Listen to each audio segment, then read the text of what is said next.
At this meeting, I had a chance to present this work that evolves from the previously presented and published master trial, but also with the addition of more than 100 patients from an institutional database, trying to really answer that in this era where most of our patients treated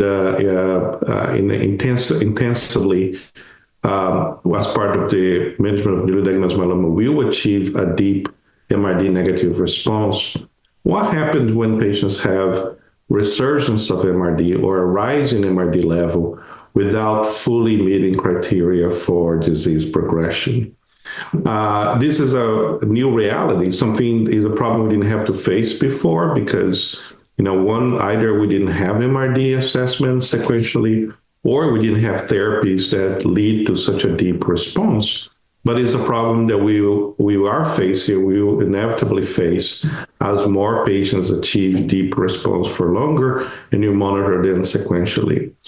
And what we saw was in this cohort of over 200 patients followed longitudinally, we saw that MRD rise, which we define by rise by 1 log, so tenfold, happened infrequently. Out of 216 patients, we had 19 episodes, what we call MRDP or MRD progression. And as opposed to 30 patients who had straight progression without meeting the criteria for MRDP. Speaking really for the aggressive behavior of disease that breaks through such an intense therapy. Those patients, the majority of them, because of the design of the study or the standard practice, have been followed off therapy. And despite the fact that we start treatment that most of the time was at least double therapy, including an anti-CD38 monoclonal antibody and an IMiD, despite that, the median time from MRD progression to IMWG-defined progression was only 10 months. And that is really a departure from what had been seen before in older series post-triplet therapy, where the time between MRD progression, if you will, and IMWG progression was more like 20, 30 months. Again, speaking for the aggressive behavior disease that breaks through.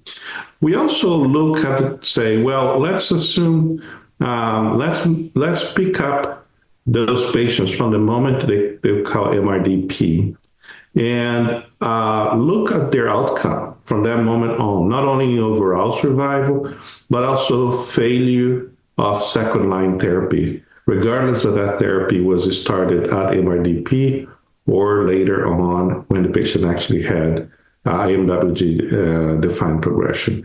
And compared to those patients who went straight into PD.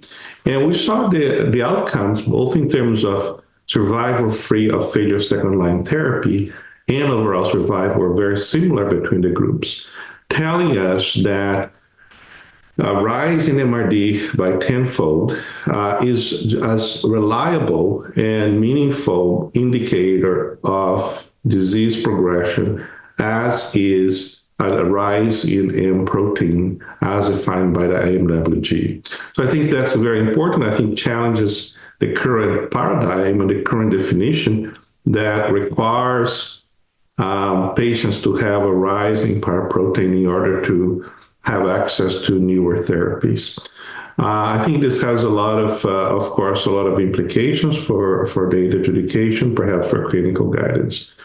On the more pessimistic side, we also saw that despite introducing therapy on those patients, the natural history was still not very favorable, indicating that if you have disease rising so shortly, because the median follow-up on this cohort was 40-something months, you probably need introduction of agents with a new mechanism of action. Just resuming previously used therapy is unlikely to change the natural history.